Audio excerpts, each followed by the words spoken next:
seasik itu sampai saya tertidur. Ayah atau ibu, mereka seperti tentara jaga malam, akan datang ke kamar ini setiap 1 jam sekali untuk memastikan bahwa saya masih membaca sampai pukul 10 atau 11 malam.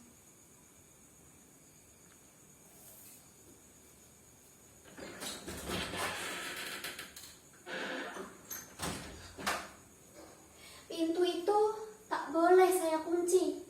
Ini peraturan kedua. Bentar lagi salah satu dari mereka akan datang ke kamar ini. Itu artinya saya harus duduk di bangku itu membaca. Tapi sebelum itu terjadi, izinkan saya berbagi cerita dengan hadirin, baik yang hadir langsung menyaksikan penderitaan saya di kamar ini ataupun melalui Zoom. Saya bukannya tidak berusaha, bahkan segala daya upaya sudah saya kerahkan agar bisa membaca dengan khusyuk dan bahagia.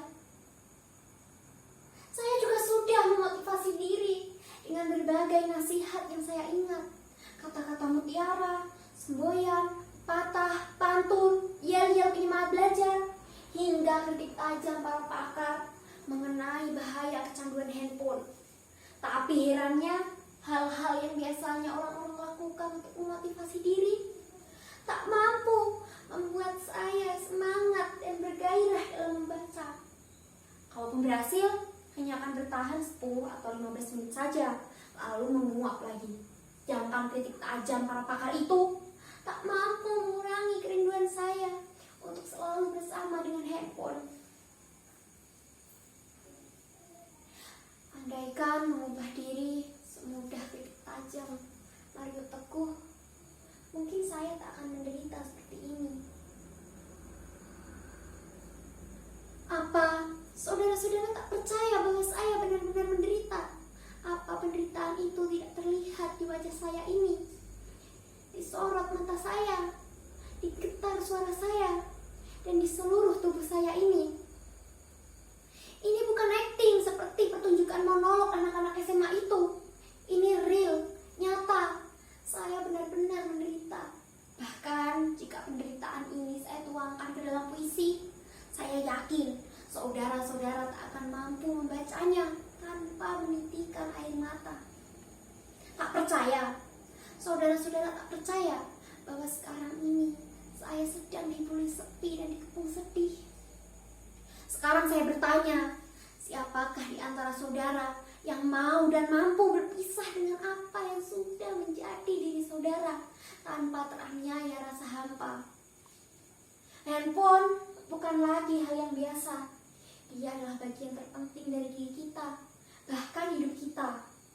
Sejak kecil, dia selalu menemani kita.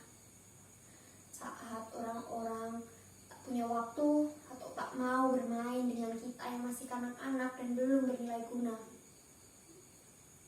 Pagi, siang, bahkan malam, dia selalu ada untuk kita. Apapun yang kita mau, kemanapun kita akan pergi, dia selalu bersedia. Dan dia telah menyimpan nama dan memori kita dalam dirinya. Dan kita telah menyimpan password dan kunci pembuka dirinya dalam benak kita. Bukankah itu suatu simbiosis yang begitu romantis dan intim, bukan? Bahkan kita bisa lebih dekat dengan dirinya daripada dengan sesama kita. Karena itu, berpisah dengannya, walau hanya saban malam, terasa seperti bertahun-tahun kesepian. Oh, handphoneku! Betapa berat dan panjangnya jalan yang harus kutempuh agar bisa kembali bersamamu. Sejak pertama kali saya bisa membaca dan menulis, saya menuliskan nama saya dalam dirinya. A-R-R-A-Y-A-N. Saya memang sempat berganti-ganti partner dari satu handphone ke handphone lain. Tapi sikap mereka tetap sama, setia melayani dan menemani, tak pernah berkurang sedikit pun. Bahkan semakin istimewanya mereka dalam melayani kita. Coba bandingkan kesetiaan dan konsistensi mereka dengan kita. Berganti partner, berganti pula sikapnya, apalagi berganti pimpinan. Bisa semakin baik atau malah semakin anjlok mutunya. Maaf, saya jadi ngelantur. Biasalah orang kalau sedang diterkam rindu suka melayang kemana-mana.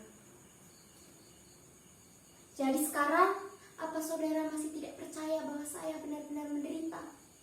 Saya bukan hanya menderita karena berpisah dengan dirinya saja, tapi karena saya ditempatkan dalam dua sisi yang berbeda.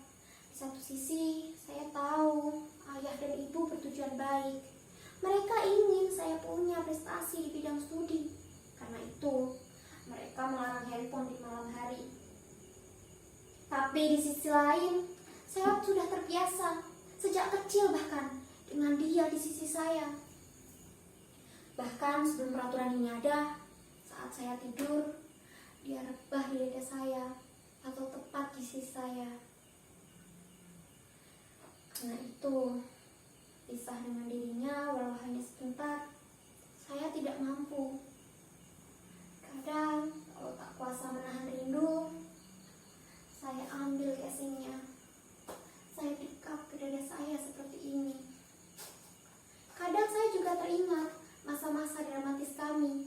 Ketika dirinya mulai kritis dan lemah, saya cepat-cepat mencari tempat untuk mengisi energinya. Tak ada hal lain yang begitu membahagiakan selain mendengar suara renyahnya. Bertamasya kemanapun saya ingin mengunjungi situs-situs atau menikmati menu-menu yang ia tawarkan. Ia membuat hidup saya menjadi lebih mudah, simpel, dan lebih cepat. Bahkan ia bisa membahagiakan kita saat itu pun kita mau. Ia juga sudah menyediakan sarana yang bisa menjamin kebahagiaan kita dalam tempo yang sesingkat-singkatnya. Lalu, bagaimana bisa saya bersabar menghadapi buku-buku bisu itu untuk menata masa depan? Sedangkan kita hidup di mana semua orang bergantung dengan kecepatan dan keringkasan. Siapa yang tidak bisa ringkas dan cepat akan menjadi fosil di museum peradaban. Sebenarnya, saya pernah hampir berhasil tidak terlalu bergantung kepada dirinya. Tapi, saat saya memergoki ayah dan ibu duduk di begitu intim dengan handphone masing-masing, saya merasa dihianati. Karena itu, kemampuan saya untuk berpisah dengannya semakin menurun. Bahkan kini, dia ada di kepala saya dan menjadi denyut nadi di jantung saya. Saya teramat dalam mencintainya.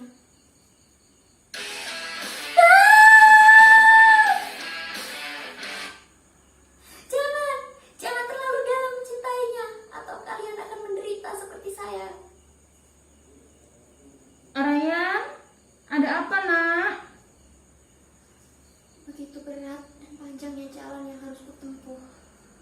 Tapi inilah yang harus kulakukan untuk bisa menemukan kelahiranku kembali.